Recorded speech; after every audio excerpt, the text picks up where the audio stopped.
Welcome to IndoctriNation, a weekly conversation series about protecting yourself from systems of control. I'm your host, Rachel Bernstein. Hi, everyone. If you haven't already done so, please go to patreon.com/indoctrination to become a supporter of the show, to be able to keep it on the air. Every little bit helps, truly, truly, truly. Patreon.com/indoctrination. And go ahead, you can take care of that now and then come back to the show. It is so vital, really, in order to be able to have continued weekly podcast episodes for as long as we can keep them going. Thank you so much. I also want to mention, please go to my YouTube channel. My podcast team has put together some wonderful videos from the episodes, and I want you to be able to check them out and check out any of the other videos that I've done in the past, and also ones that I'll be making in the future. There is a video that I want you to be able to check out because it is about people who have been in therapy with therapists who are kind of cult leaders of their own, or are just really unhealthy, controlling people who like to make their clients dependent on them. So check out the signs of healthy or unhealthy therapy experience. And so for today, we have Caroline Lorson, who is back on our show. She is a survivor of the troubled teen industry. At the age of 14, she was forcibly removed from her home in Southern California by two transporters and was flown across the country to a lockdown behavior modification school in upstate New York. Caroline stayed at this facility for 29 months and was stripped of all of her human rights and subjected to coercive thought reform techniques.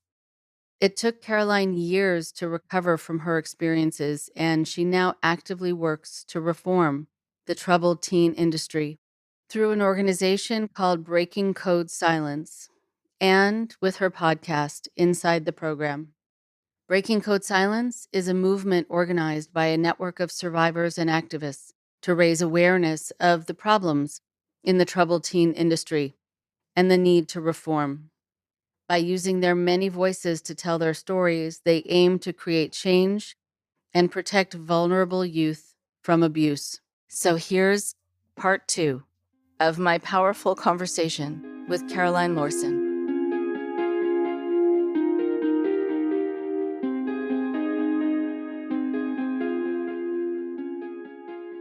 There was a facility specifically that I'd like to speak on real quick. It was in Mexico, and the name of this facility was High Impact. So this facility, High Impact, they had two facilities that were known to be their most gruesome, hardcore facilities that you did not want to be sent to. So they would use these facilities as a threat, right? Don't misbehave or we're going to send you to High Impact. Don't misbehave or we're going to send you to Tranquility Bay in Jamaica. And they would let us know that there's no child laws to protect you there. And staff would tell us this. This was coming directly out of their mouths, saying there are no child labor laws. There are no laws there that are going to protect you. You do not want to go there. And for a long time, WASP tried to say, oh, we're not affiliated with High Impact. That's not us. They were very much affiliated. And parents can attest to that. Students can attest to that. So what would happen at High Impact, the moment that you got there, they had something called the dog cages. And that's exactly what it sounds like. They were locked cages that were outdoors in the hot sun with concrete ground underneath. And they would lock students in there. And they would have you lay down. There was an inclined surface. So whenever it would rain, it wouldn't flood in the cages, but they would have you lay down with your head on the decline portion of it. And so a lot of the students would end up passing out and just kind of in and out of consciousness. And eventually they'd say, fine, I'll do whatever you want me to do. And what they would have these students do is just absolutely excruciating hard labor and pointless labor, things that made no sense. Like they would have you draw lines in the sand with a toothbrush. And another thing that I heard that they did is they would have them rake up rocks. So they would literally just be out there for 7, 8 hours a day, or longer, raking these rocks. And they would take breaks in between raking rocks and running laps. And so they were not allowed to brush their hair. They were not allowed to have any kind of hygiene at all. I believe they had a shower, cold shower, that was, I believe, was also outdoors, and that what you were allowed 5 minutes to shower. How often do you know? I'm not aware of how often. I believe they most likely had you do it every day. Okay. Okay. 5 minutes cold shower outside after going through all of this 100-degree weather plus, probably. Oh yeah. Oh yeah. Out in the sun in Mexico, you're in the desert. So it is hot, it is dry, and then of course the staff members themselves were particularly evil. I had a guest on my podcast, inside the program. So if you guys would like to go check that out, it's called Inside the Program. It is on all major podcast platforms. But I had a guest on, and she shared about an experience that I guess there had been a kitten who somehow found its way to this facility. Mm, And so she was sleeping at night, and they essentially slept on the ground. They would give you a mat that was about an inch thick, mm, but this kitten came over and found her. And so she tried to hide it in her covers, and she mm, was just so enamored with this little kitten. And it seemed just like such a sign from uh, whoever, just some kind of hope to go on. Well, staff ended up finding this kitten, and did incredibly cruel things to this animal in front of all the kids. oh, so awful. It's so sadistic. Yeah. I won't go into all of that, but Yeah. Yeah. just giving that they were not, I explain these things because I want people to understand that these are not people who were like well-meaning and it just somehow went awry, or it was never had that intention of being therapeutic or of being any kind of treatment. No, and all the while that you're saying this, I'm thinking of these parents at home who are paying so much for this, thinking that their kids are getting quote unquote better and have no idea that they're being tortured daily and nightly. And for some parents, they're going to be, I mean, they're going to be horrified and livid when they find out. Other parents, unfortunately, were just kind of at times happy to have kids out of their hair, and someone Oh, else feeling absolutely. right. So for those kids, I'm sure they fared even worse because they didn't have a safe place to come back to tell Mhm. their stories to. But anyway, I'm just trying to, like, I'm imagining now as a parent, if you send your child somewhere, you think that everything's great, especially if what you're hearing is, they're really working on their stuff. So then going back to what you were saying about the conditions and all of it. Go ahead. Yeah, so it's funny, well, ironic funny, not haha funny, but they their websites for these programs looked amazing. I mean, if I were a parent looking at these websites, they're showing horseback riding, they're going kayaking, these kids are gonna learn how to go, camping, and Mm-hmm. it just seemed like such a leadership program, this like Mm-hmm. character development that is going to really change kids' lives. And what truly was happening was anything but that. And to anyone who has survived these programs, it's almost laughable to think that we would have ever have gone kayaking or horseback riding. They were trying to keep us there. The last thing they would want is for us to be on a horse where we can, ride off. Yeah, yeah. But these places, there were quite a few of them who ended up in which I also find to be ironic, that most of the programs that were shut down were out of the country. The Mhm. Mexican government ended up raiding these places and saying, "You cannot operate here." They literally came in with machine guns and said, "You have 48 hours to get out." Oh. And so they put children on buses and they brought them back to the United States, where they would then disperse them to other programs within the US. So, what I have seen, and this has actually been a recent discovery for me, but I think it's important for people to know this because a lot of people, I'm sure, are thinking, how could this happen and how could this still be happening? Mhm. I've recently, just doing my research, have found very large donations to political campaigns in their areas.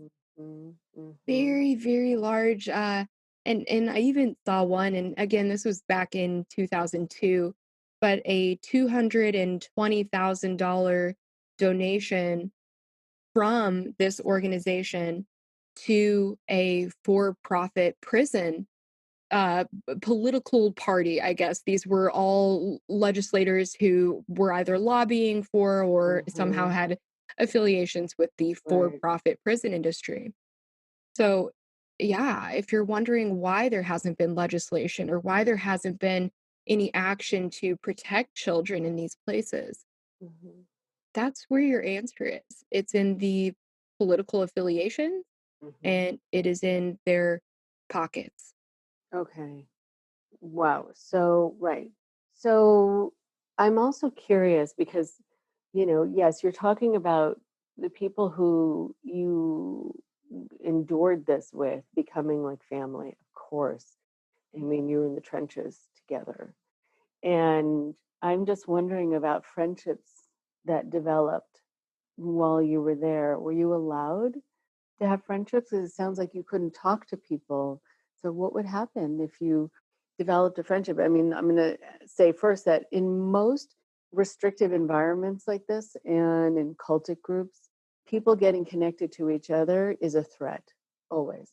And people's connection with people outside, family and friends outside, is also a threat because you can be devising a plan and you can be supporting each other and you can be reinforcing each other's feelings and your story about what happened. Oh, that happened to me too.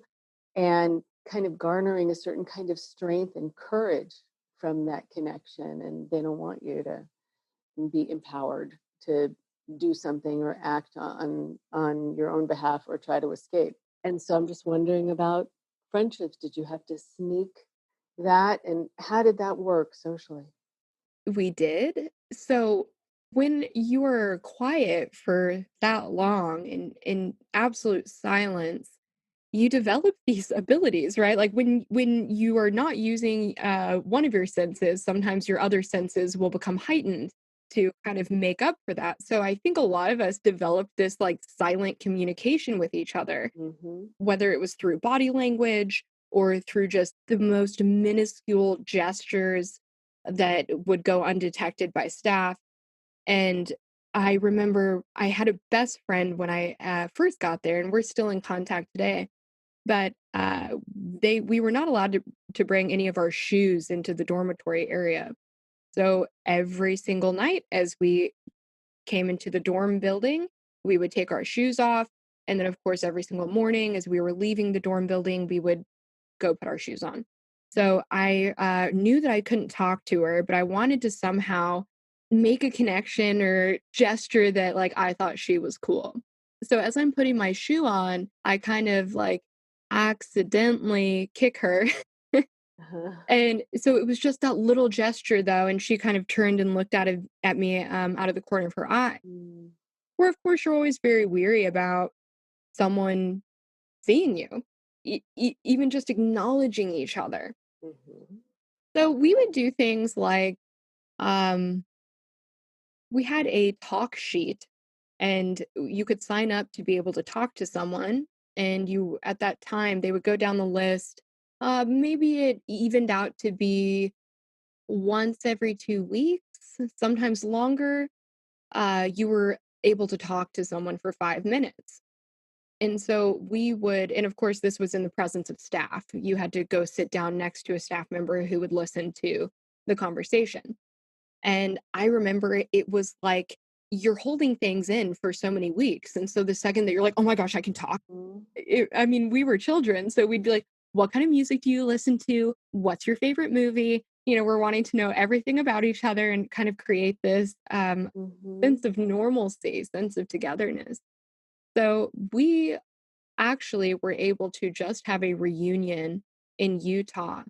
We went there as a part of the Breaking Code Silence movement, and we were there to call on the closure of Provo Canyon School, which is one of the parent programs that gave birth to this entire industry and has for decades been just a public face of this entire industry. Mhm. So but being able to see these people again, we were exactly, I mean, none of us changed.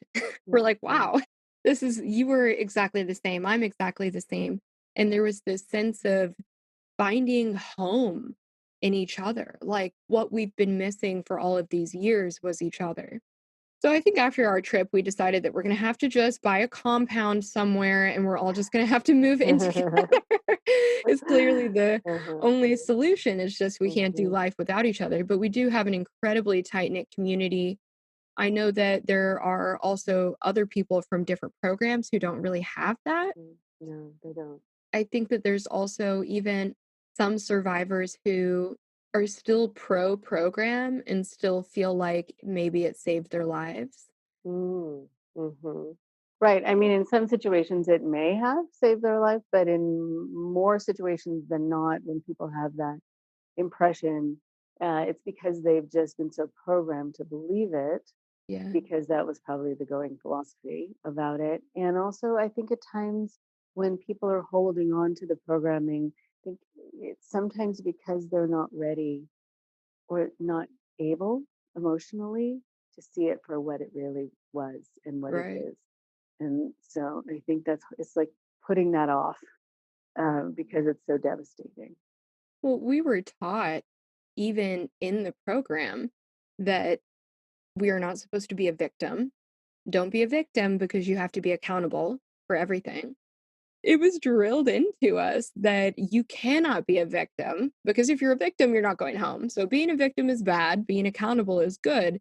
And so a few years ago, had this realization about several traumas that had happened in my life, even after the program, that I had never really allowed myself to be a victim.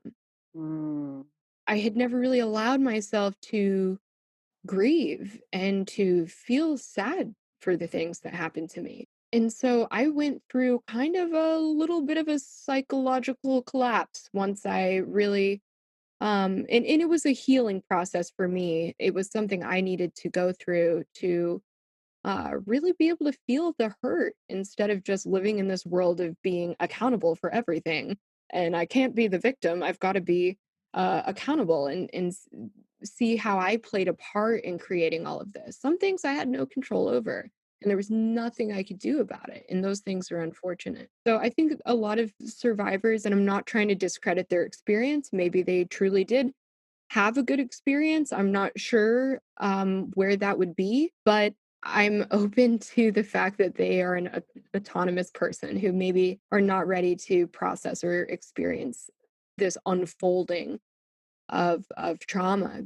One of the biggest things I hear from people who have survived this is that they have a lot of time that's unaccounted for, that they can't remember, that just months of time that they're thinking, what happened during those months? And so for a lot of us, it's just been a process of sharing stories and reminding each other. And then that kind of will unopen or will start opening doors. Right. So it's been quite a process. Mhm. But I think now our biggest venture and journey is in changing the industry Yes. because it's shifted, of course. This is one of the things that they do, and we'll kind of get back to talking about the program a little bit.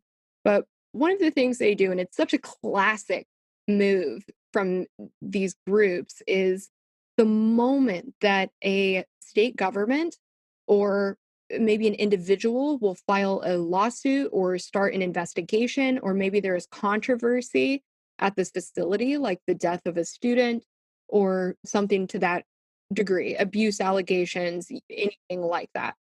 And almost immediately, what they will do is they will change their name, rebrand themselves.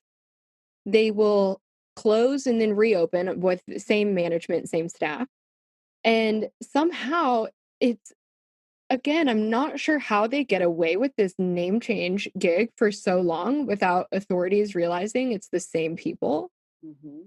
And we heard a very similar story with Provo Canyon School.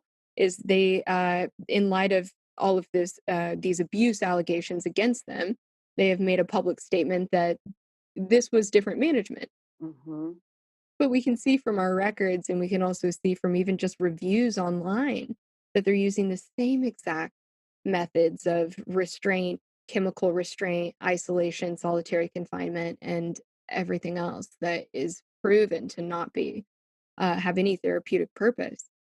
So, yeah. So what we're seeing is that although these places have shifted, Mm-hmm. and they're definitely a little more formal than they used to be. So now they're even they've created their own accrediting bodies to say that they are accredited, and have come up with their own standards of what that means.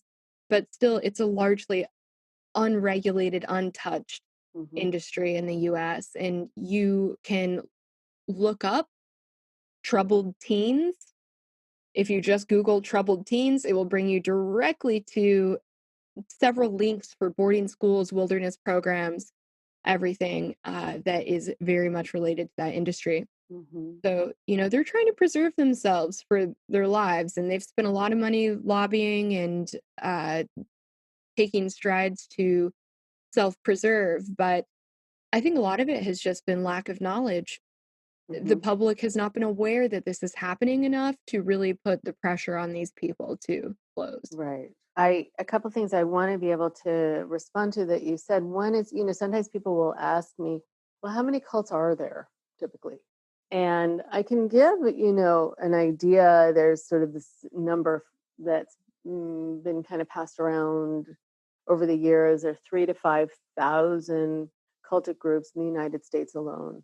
But part of the reason that you can't get really an accurate number, and another reason too, which is that people are often told they were not in something abusive, that what happened to them they deserved, and like the people who think it was for their betterment, so they're not going to say, oh yeah, this was an abusive place, or I was in a cult, is that they change names. That happens all the time. So a group, yes, if there has been an expose, or they're known by that name and now it's become infamous because of that name, then they just change it. And yeah, they, for a while, and sometimes not forever, but for a while, they can go on undetected and you have no idea that it's the exact same group. And so that's why you need to do your research. And then also going back to something that you said about this girl who had a dislocated arm, that she had to fill out paperwork, which I can't imagine doing with a dislocated arm, but and among other things.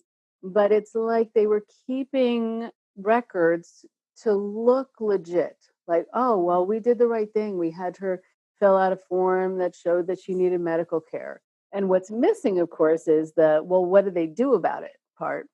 Right. And I just think of so many of these places have you fill out forms and have you sign things, and also have you sign your rights away. And you don't realize that that's what you're signing. And then you're signing non-disclosure agreements, but they're saying, no, no, no, this is just regular paperwork. And, and your parents are signing a million things. And then everyone else has to sort of just kind of be the ones to make this program look legitimate and to protect this program. But there are no built-in protections for the people signing all these pieces of paper. I know we're coming towards the end of our time, but I wanted to go back to something just as you were talking about people being in this program and then leaving the program. And I'm so glad you've been able to connect with each other and to a great degree and have that as a resource. What happens when you leave a program like this? What happens to you, and what shape are you in, and what happens when you re-enter the world and go back home, and you do you start to believe these things about yourself that you were told? Or do your parents notice a difference in you, or they're alarmed? I mean, if you can take us through, I know it's like its own show, we could talk about that for hours, but if you can kind of give us a sense of all of that. It was incredibly jarring Mm. leaving that program. So I was required to graduate the program. My mom wanted me to complete the program, and she made it very clear from day one that that was it. Mhm. I got there when I was 14, so I had the potential to be there for 4 years, which I knew, Yeah. no, that would be a complete nightmare. So I really tried to internalize what they were teaching because I wanted to be satisfactory enough to be able to go home. And so by the end of it, I was so programized. I had been completely reformed to this thought of thinking, and uh, they even had ways for us to rate our friends, right? Are these what they would call working friends or non-working friends, which means what activities are they partaking in? How do they dress? What music do they listen to?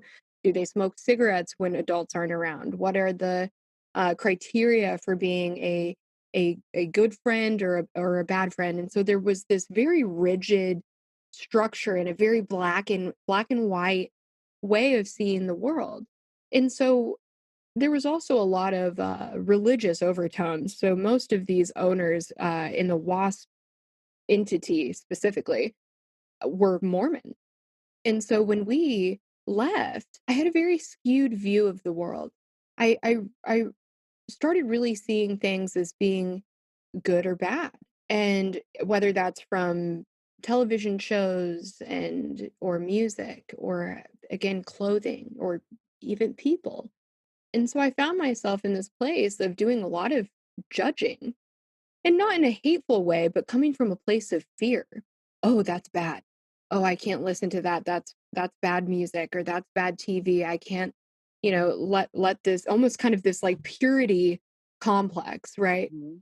And so I had a really difficult time. I had finally graduated. I was 16 and a half, a little over, and I went to a regular public high school.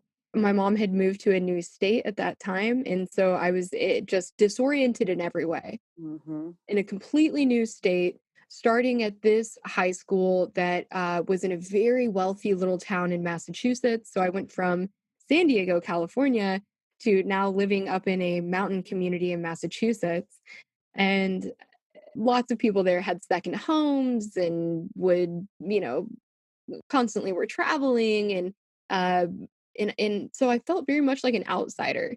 I Mhm. had come from this place of, again, this militant program where we had dollar store shampoo and conditioner and bars of Mhm. soap and just bare minimum everything. And of course, we weren't allowed to do anything like do our hair or wear makeup. And so then going from that to now being in a public high school at almost 17 years old, it was overwhelming.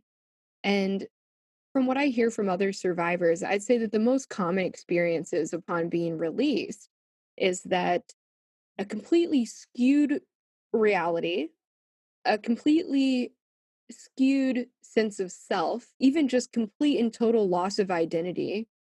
Who am I? What am I good at? What am I here for? What is my worth? What is my value? And also just resentment or feelings of loss over missing out on 2.5 years of your teenage years. And so, and just being disconnected from the world. If anything happened during that time that was newsworthy or any major events, we knew nothing. Uh, Again, television, movies, and I know that stuff can seem irrelevant, but when we are such a culture based off of Mhm. media and things like that. I can't tell you how many times I've had this conversation where I'll tell people like, okay, if it came out between 2004, 2006, I have no idea about it. So I'm just, if it's a movie that everyone saw, I probably didn't see it, probably won't know anything about it. And even after that initial time of adjusting to being outside of the program, most of us have developed post-traumatic stress disorder, extreme hypervigilance, flashbacks, nightmares, just feelings of uneasiness. And then, of course, a lot of us have gone on to develop addictions, trying to numb that feeling of hypervigilance and that feeling of doom or something bad's going to happen. So yeah, that's where we find ourselves now. I think for most of us is healing and trying to discover who we are outside of that trauma. And also, I think peeling back the layers of residual programming. Is this me or is this something that was drilled into me by this institution? So that has been an ongoing journey too, of just trying to find our baseline again. Right. And I think also I've heard about a lot of suicides and attempted suicides. Yeah. A lot of people who came back home and to situations where they couldn't kind of safely land. It wasn't safe there too, and then they really had nowhere to go. And those are the worst situations. Also, there are some people I've talked to whose families, once they heard what went on, it was hard for them to not want to go and just kill these people. They're like, let me at them.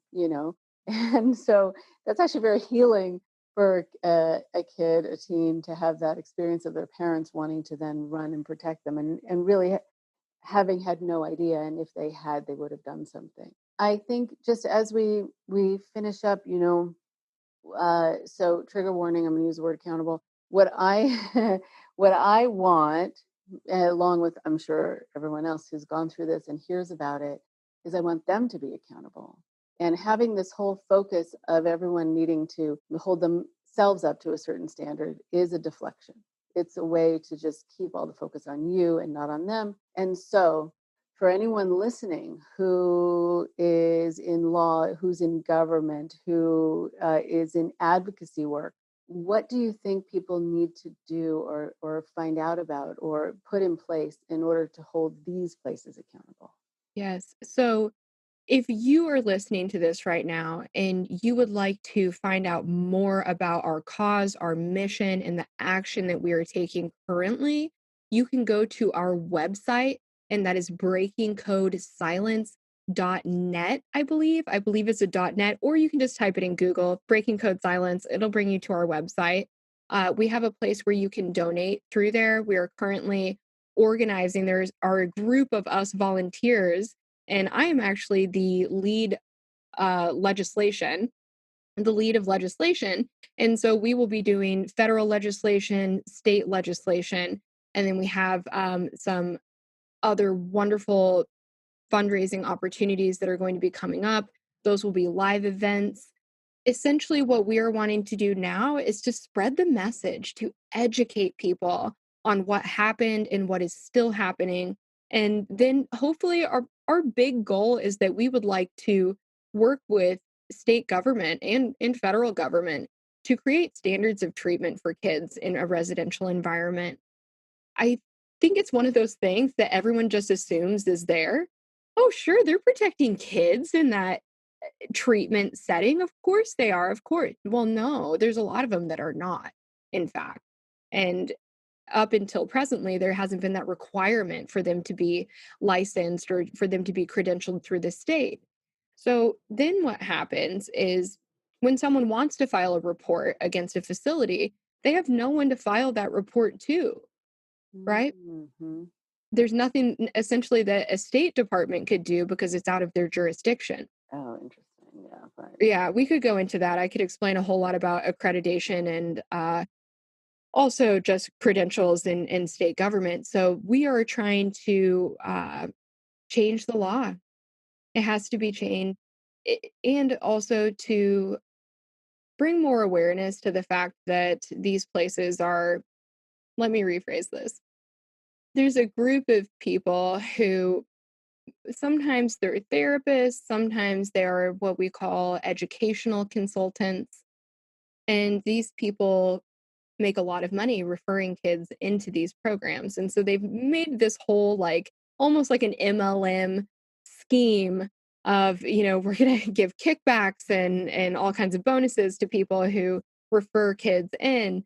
And so we're trying to dismantle a lot of that. But at the same time, these groups have now evolved into trade organizations that pretty much will spend a lot of money lobbying to preserve their institutions. So that is why it is essential for us right now to not only um, have funds donated and available to our causes, because we know that this is going to take many trips to Washington, D.C., many trips all around the nation to actually meet with politicians and meet with legislators and lawmakers so we can educate them on why this is a process.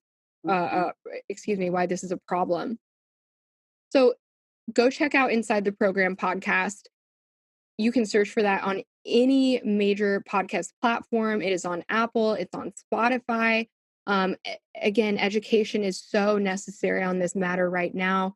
Go down the rabbit hole. It's interesting. It's also gruesome and can be horrifying. So just be in check with your mental state before diving in. But we also have a website called WASP Survivors. So you can go to, and that's WWASP Survivors or the Breaking Code Silence site. And we will be updating that with anything that comes up and any new opportunities to be a part of our movement. Thank you so much. Thank you for speaking with me about this. I'm sure there are days and days of stories, and so I know it's hard to kind of narrow it down, and we will probably speak again. This is an ongoing issue. Not every program is horrific, so and it is about determining and how to find out, and that there should be safeguards put in place across the board, and oversight, and qualifications, etc. Right. Right. And knowing that there are some places that are pretty healthy, you already have an example of how to make it okay. Like, you don't have to invent it. It already exists in some places. Just use that. Have people, who have qualifications. I mean, so many of these places and organizations in general who, that are so sick, it's because of who's in charge. And if you have someone in charge who actually is qualified, who is kind, who really wants to make a difference in people's lives, then you're going to have a program that's okay and that's healthy. So again, there are a couple of examples, not as many as there should be, of some healthy programs, but there are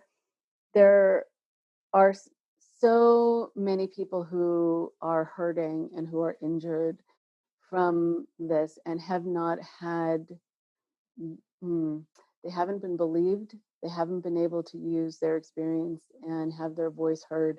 So I am so happy that you're giving people a forum for that, that you're offering people some hopefulness about safeguards being put in place.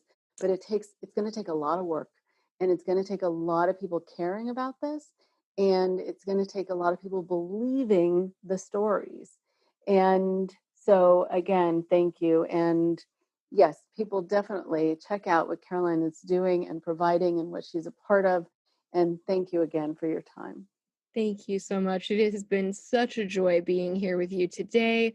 And I love being able to speak with someone who has that knowledge and also an incredible platform of people who are also interested in issues and matters like this. So thank you for sharing your space with me. And it has been such a joy. And we will absolutely do another session, and you'll have to come back onto my show as well as we kind of go through this journey. Let's see what the next year looks like. It's going to be incredible. So we are hoping for big change. So you will hopefully be seeing us on some headlines. That's what I'm hoping. Fingers crossed. Yes. This will be a lot of media coverage. So good. I'm so glad. I'm so glad. Okay, good. great to talk to you. You too.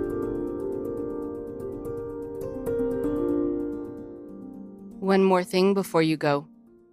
I want to thank Carolyn for her openness and being willing to share not only what she experienced, but some of the experience she had heard about that were horrifying, disturbing, upsetting. Last week after the podcast, I had a message for parents to let them know to be very careful before sending their children off to a program they hadn't fully researched that might leave them in worse shape or might give them problems that they didn't have before they were sent there. And in today's message, I wanted to send a little kind of message of my own to the teens or to the adults who were the teens who were sent to some of these programs. When you're dealing with a mostly unregulated field, and again, there's some programs that are fine, but clearly this show is about programs that are not, then there's no governing body in some of these programs. There is no system of standards. There's no way to ensure that the programs or the people in them abide by certain ethical rules. They are and can be a free-for-all for abusers and people who enjoy taking control over other people's lives far too much and making a lot of money while doing it. The issue that I wanted to make sure to talk about, though, was this idea, kind of a mind-bending idea, that here, while you're being treated by people who are being abusive, and again, not following any kind of standards, and you're being treated like a criminal, even though their behavior is criminal towards you, you're the one who's going to be held accountable. You're the one who's going to be seen as someone who needs to remain honest. And also that if you tell people about the abuses going on, your credibility is going to be tarnished. And that is actually true for a lot of teenagers. Teenagers are up against a great amount of resistance when it comes to adults believing them in general. Sometimes it's because of the developmental stage that they're in where they're prone to more emotion and have also not yet developed the parts of their brain that regulate them and the parts of the brain that help them kind of have more judgment and reasoning and self-control, planning, long-range thinking, etc., etc. That part really doesn't get fully developed until about the age of 25. But it doesn't mean, as the people who are listening know, that if a teenager tells you something that seems outrageous or that you just don't want to believe, that then what they are saying is unbelievable and they are fabricating or embellishing or just flat out lying. And so there are plenty of people who are sent to these places because of being gay, trans, anything that's part of their wiring, nothing that they've done wrong. And there are plenty of people also who are sent to places to manage their behavior, but the reason that they're acting out is because something else is wrong and they don't have the words for it and they have no one to talk to, or they're feeling forgotten about. And sometimes getting negative attention is better than getting no attention at all. It's much better for a teenager to get someone's attention than to feel invisible. And so when you've been programmed to feel that you are the one who's not trustworthy, you are the bad one, and you've been traumatized, and you come out and you might have post-traumatic stress syndrome, you might have nightmares, you might feel kind of dissociated and jump at loud noises or jump back when someone raises their hand near you, even if it's innocently done, then that means that what happened to you there was truly wrong and traumatizing to your system. You also don't want to ever feel like you have felt, where you are at the mercy of people who are doing very bad things. And you're also witnessing them doing very bad things to other people, and there's nothing that you can do to stop them. That's actually what causes some of the people's depression when they come out, because of what they observed or what they were made to participate in, to yell at their friends, to kind of tell on them so they got into trouble. They leave feeling that they've done something against their conscience. And so I want to tell you a little story. I had a woman in my office who was 23 at the time. This was about 2 years ago. And again, as always, I've gotten permission to tell clients stories, even if I don't mention their name. Still, I want you to know that I'm not just telling people stories without their consent. She was sent to a wilderness program because she had been caught stealing things from other people's backpacks at school. She knew she had a problem and she felt a lot of shame about it and wanted to get some help. But when she told her parents, they sort of pictured a life of crime. And instead of having a conversation with her about it to find out why she was doing it, they decided, because they had a relative who had been sent to jail just kind of recently, and they were really afraid the same would happen to her, that they should really clamp down on this. And so they called a place that came to get her. And truth is, the reason that she was stealing, she says, was because there was really a sense of insecurity she had.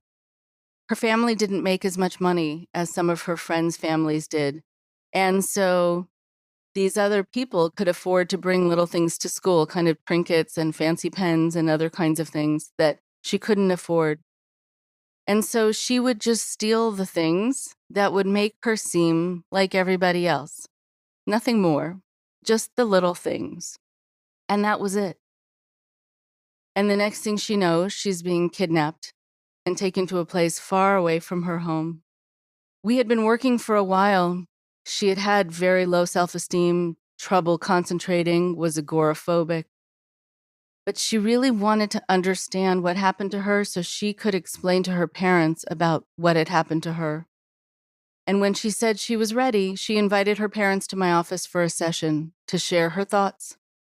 And she started by explaining how a program like that made her feel responsible for the abuses she received. She said to her parents, "That's why when I told you about them making me stand out in the cold for hours, I said it was probably because they knew I needed that in order to correct my behavior. And when I told you that we were left hungry at times, I ended that by saying that it was a good way for us to remember to behave better the next day." And I really was on the fence. I was in between those two worlds, kind of justifying their bad behavior towards me. I was parroting what I had learned and what they had said as their justifications. But now that I've had more time to think about it, and I've been able to talk to a therapist about it, I can present my story in a much more accurate way. And I can use the word they instead of I after the word because. That was a very interesting phrase. I'll say it again. I can use the word they instead of I after the word because. Her parents and I looked at her quizzically, and her parents asked her what she meant.